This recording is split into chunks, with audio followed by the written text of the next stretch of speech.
Assalamu alaykum, hörmətli televizor körgüçiler. Yaxşımsızlar? Dünya Uyg'ur Qurultayı Tor televiziyasining kunlik xabarlar programmasiga hammanglar xush kelibsizlar. Men İftixar Abdurashid. Bugun çarşamba. Hörmətli ko'rmanlar, tövəndə diqqətinglar kunlik xabarlar programmamızning təfsilatida bo'lsin. Baş shtabi New Yorkdagi Elie Wiesel İnsaniyat Fondi 10 iyul dushanba kuni bayonot e'lon qilib, bu yil ichida Dunyo Uyg'ur Qurultayı, Uyg'ur kishilik huquq qurilishi va Uyg'ur tili, tarixi va madaniyatini saqlash ham qo'g'dashni maqsad qilib qurilgan Washingtondagi Mehribon Ana Uyg'ur ana til maktabiga tunji qitimda jami $300,000 yordam qildiganligini e'lon qildi. Dunyo Uyg'ur Qurultayı raisi Dolqin Isa Apandi bu vaqt matbuotlar qilgan so'zida Uyg'urlarni izchil turda qo'llab kelayotgan Elie Wiesel İnsaniyat Fondiga butun Sharq Turkiston xalqi nomidan rahmat aytadiganligini ifoda qilish bilan birga, Dunyo Uyg'ur Qurultayı va boshqa Uyg'ur tashkilotlari va o'rinlarga Elie Wieselning ko'rsatgan qo'llashining irqiy qirg'inchilik uchrayotgan Uyg'ur xalqi uchun yolg'iz moddiy yordam bo'lib qolmay, ma'naviy qimmatga ega yordam ekanligini bildirdi. Dunyodagi nopozliq fondi jamiyatlarining biri hisoblangan Elie Wiesel İnsaniyat Fondi bo'lsa, Yahudi cho'ng qirg'inchiligida hayot qilgan Nobel tinchlik mukofoti sohibi Elie Wieselning qimmat qarshini qo'g'dash va uni yo'lga qo'yish yuzasidan qurilgan bo'lib, irqiy qirg'inchilikqa duchor bo'layotgan Uyg'urlarni qo'llashni o'zlarining muhim kun tartiblarining biri qilib kelgan edi. Elie Wiesel İnsaniyat Fondi Elie Wiesel va uning ayoli Marion 1986-yili Nobel tinchlik mukofotiga erishgandan keyin uzun o'tmayli qurgan fondi jamiyatidir. Hozir ularning g'oyasining varisi, ya'ni o'g'li Elisha Wiesel boshchiligidagi bu fondi jamiyat naqchilikning ziyonkashligiga uchraganligiga yordam berishni ilgari suradigan programmalarga mablag' silib kelmoqda. Bayonotda Elie Wiesel İnsaniyat Fondi jamiyatining raisi Elisha Wiesel mundaq degan: "Bizning tunji faoliyatchilarni qo'llash yordam pulimiz Uyg'urlarning huquqiy va izzat hurmatini asliga keltirish uchun maqsadli va jiddiy xizmat qiladigan advokatlarga markazlashdi." Bayonot qaraganda, bu yordamning bevosita natijasi sifatida bu yil qishda Dunyo Yahudi kuzatish tashkiloti, Dunyo Uyg'ur Qurultayı va Uyg'ur kishilik huquq qurilishi faoliyatchilari va ittifoqdoshlari yig'ini uyushtirdi ekan. Bu orqali xalqaroda Uyg'ur irqiy qirg'inchiligiga qarshi inkas qo'zg'ash va aloqador taraflar aro hamkorlikni ilgari surishni maqsad qilgan ekan. Bu fondi tashkilotining raisi Elisha Wiesel bu yil maxsus Uyg'urlar uchun tunji qitimda ikki tashkilot va Uyg'ur ona tili maktabiga jami $300,000 yordam puli ajratganligini va bu orqali fondini qurgan ota-onasining irodasini gavdalantirganligidan xushal ekanligini bildirib, mundaq dedi: "Bu fondini qurgan ota-onam Yahudi qirg'inchiligidan omon qolg'uchilar. Ularning bu fondini qurishi dal dunyoda yordamsiz qolganlarga yordam yetkazishni maqsad qilgan.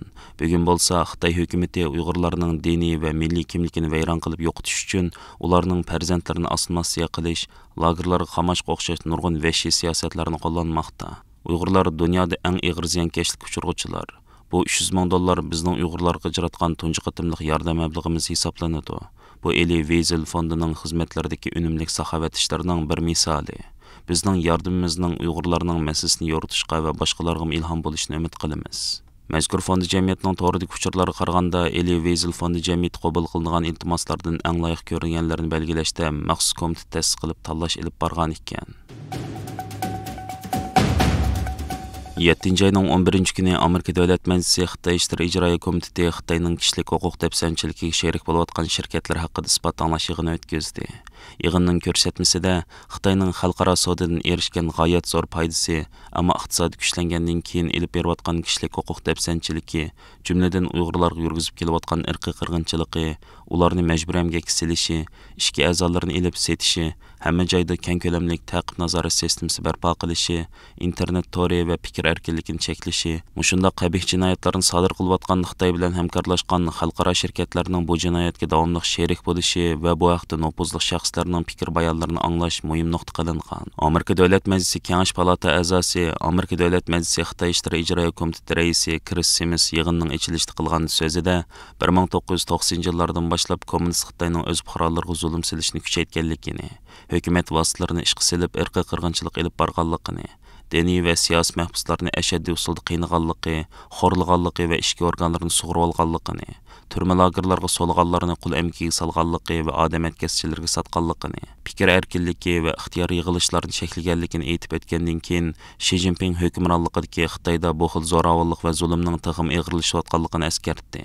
Amerika Dövlət Məclisi Kengash Palata a'zosi, Amerika Dövlət Məclisi Xitoy İşləri İcroiya Komiteti muavin raisi Jeff Merkeli yig'inning ichilishida qilgan so'zida kommunist Xitoyning o'z fuqarolarini ezish qilmishining haddidan oshganligi, jinoyatlarining chetilish doirasining bakmi kengayib ketganligini tilga olib, Uyg'urlarni qul o'rnida ishlatadigan hamda irqiy qirg'inchilikning davomlashishidan foyda olayotgan Xitoy shirkatlari paxtadan tortib mashina zapchastlargacha turli mahsulotlarni Amerikaga eksport qilishga urinib kelmoqda.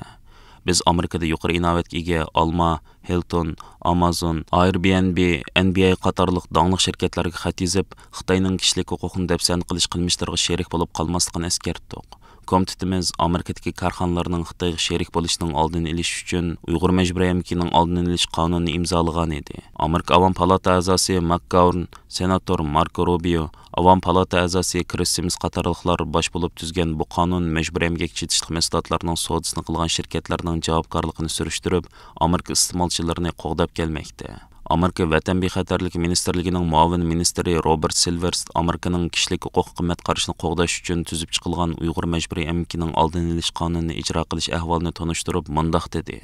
Bu qonunni ijro qilish sur'atimiz tez, kuchlik va operatsiya qilish shaklida bo'layotdi. Tez deganimizda bu qonunni ijro qilishdagi vaqt jadvalimiz nihoyat zich. Kuchlik deganimizda bu qonunni ijro qilish uchun barliq vositalarni ishga solyapmiz. Operatsiya qilish shaklida deganimizda mahsulotlarning majburiy emgak chetishlik tarkibini tekshirib baholaymiz. Sonliq ma'lumotni asos qilamiz. Bu qonun ijro qilingan 2022-yil 6-oydan buyon shunday qilib kelyapmiz. Amerika Tamojna va chegara qo'g'dash idoramiz qiymati 1 milliard 400 million dollar qiymatidagi malni chegarada tutib qoldi va mal eksport qiluvchilarga bizning bu ishga intan jiddiy qaraydiganligimizni aniq ko'rsatib qo'ydi. Amerika Basketbolchilar Birleşmesi, ya'ni NBA'ning sobiq basketbol mayiri, erkinlik faoliyatchisi Anas Kanter bu yig'inda o'zining bir tanarkachidan qandoq bo'lib Uyg'ur qarindoshlarining beshiga kelgan fojiaga ko'ngil bilgan odamga aylanganligini, Uyg'urlarga erkinlik talab qilgan uchun NBA'dan ayrilsa-mu, haqqoniyat va erkinlik uchun kurash qilish yo'lga manganligidan taxim rozi ekanligini bildirib, mening da'voyim mendanmi, basketboldanmi, NBA'danmi muhim. Men ashbaxsiz kishilarning ovoz bo'lishga davomli tirishiman dedi. Amerika Dövlət Məclisi Xitoy İşləri İcroiya Komiteti yıllardan beri zulmga uchrayotgan Uyg'urlarga munosabat qonunlarining tuzilishi va ijro qilinishida turkilik rol o'ynab kelayotgan muhim organ bo'lib, bu qatimqi isbot anglash yig'inining mazmunidan qaraganda, ularning Uyg'urlar masalasini Xitoydagi eng og'ir kishilik huquq masalasi qatorida kun tartibida tutib kelayotganligi ma'lum.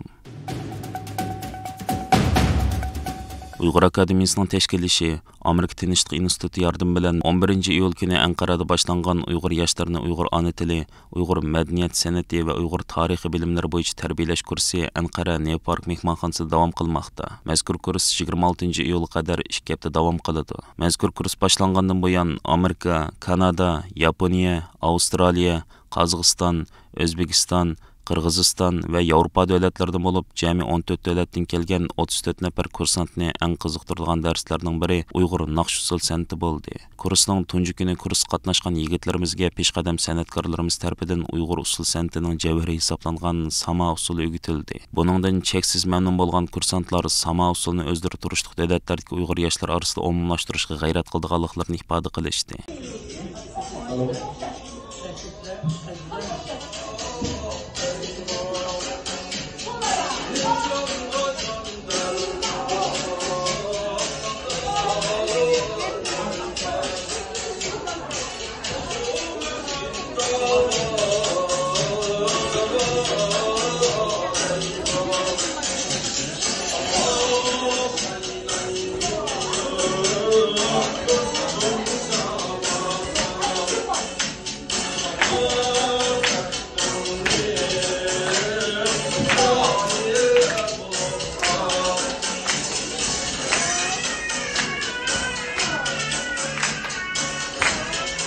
Kursning tunji kuni, ya'ni 11 iyul kuni Uyg'ur Akademiyasi raisi va Dunyo Uyg'ur qurultiyining oliy maslahatchisi Dr. Rishad Abbas apandam Anqara New Park mehmonxonasiga berib, pedagog o'qituvchilardan va kursantlardan hol so'radi. 2 hafta davom qilgan mazkur kursda dunyoning har qaysi ellaridan kelgan yoshlarimizga ona til maktablarining tajribali o'qituvchilari, Uyg'ur pedagoglar, tarixchilar, san'atkorlar va tadqiqotchilardan tarkib topgan o'qituvchilar hay'ati tomonidan yuqorqi mazmunlar bo'yicha maxsus darslar berildi. Xitoy hukumatining yaqindan beri Sharq Turkistonda ishlab chiqarilgan mahsulotlarni o'zining ta'sir doirasidagi O'rta Osiyo davlatlariga eksport qilishni kengaytayotganligi, eksport miqdorini tez ko'paytayotganligi ma'lum bo'lgan edi. Amerikaning qonun chiqarib Sharq Turkistonda ishlab chiqarilgan Uyg'ur majburiy emgakka chetishli Xitoy mahsulotlarini cheklashi boshqa g'arb hukumatlari va shirkatlarining Sharq Turkistonda ishlab chiqarilgan Uyg'ur majburiy emgakka chetishli mahsulotlarini cheklashi Xitoyning eksport nishonini O'rta Osiyo davlatlariga qaratishiga turtki bo'lganligi bilinmoqda. Bungtuan Tori va boshqa ko'plagan Xitoy taratqullari 2023 yili 7 ayning 5-ida Xitoy Savdo ministerligi, atalmish Şinjan Uyg'ur Avtonom Rayonluq Xalq hukumati va Şinjan ishlab chiqarish qurilish punktuini birlashib o'tkazgan 18-navbatlik Qozog'iston Xitoy savdo yarmankasining Olmaotada boshlanganligi to'g'risida maxsus xabar bergan edi. Punktuini o'z ichiga olgan atalmish Şinjan umiki Qozog'iston bilan jami 36 mablag' selish hamkorlik kelishimi imzolagan. To'xtam qiymati 6 milliard 410 million yuan ekan. Mablag' solgan turlar bo'lsa energiya, asla qurilishi, madaniyat sayohati, dehqonchilik mahsulotlari ishlab chiqarish va pishiqlab ishlash qatorliq sohalar bilan munosabatli ekan. Bu ko'rgazmaga jami 3250 Qozog'iston shirkati, 300 Xitoy shirkati qatnashgan bo'lib, bularning 73i Bungtuanga tava ekan. Bungtuan qattiq detal va qurilish materiallari, uy jihozlari, zinnat buyumlari, oila elektr saymonlari va elektron mahsulotlari, yemeklik, to'qimachilik va kiyim-kechak qatorliq mahsulotlari bilan yarmankaga qatnashgan. Uningdan boshqa kun taxti ishlab chiqarilgan Şinjan Shuri yangi energiya shirkati va Şinjan Tangirtog' to'qimachilik guruhi qatorliq shirkatlar mo qatnashgan. Irqiy qirg'inchilik va Uyg'ur majburiy emgaki tufaylidan Amerika Xitoyga bir qator jazo va nazorat qilish tadbirlarini yo'l qo'yib, bir qism mahsulot va shirkatlarga cheklama qo'ygan edi. Amerikaning bu tadbirlarini bir qism g'arb davlatlari qo'llagan, shuningdek Amerika hukumatı Sharq Turkistondan kelgan mahsulotlarning Amerikaga kirishiga cheklama qo'yib nazorat ilib bormoqda edi. Lekin O'rta Osiyo qatorliq davlatlar Xitoy bilan bo'lgan savdoga hech qanday cheklama qo'ymay, erkin savdoni davomlashtirgan. Shuningdek, savdo miqdori texmi oshgan. Hurmatli ko'ruvchilar, yuqorida diqqatingizga kunlik xabarlar programmamizning tafsilotini sunduq. Keyingi qitimliq sonimizgacha ko'rishguncha omon bo'lgaysizlar. Stansiyamizning YouTube kanaliga a'zo bo'lishni unutmang. Xayr xo'sh.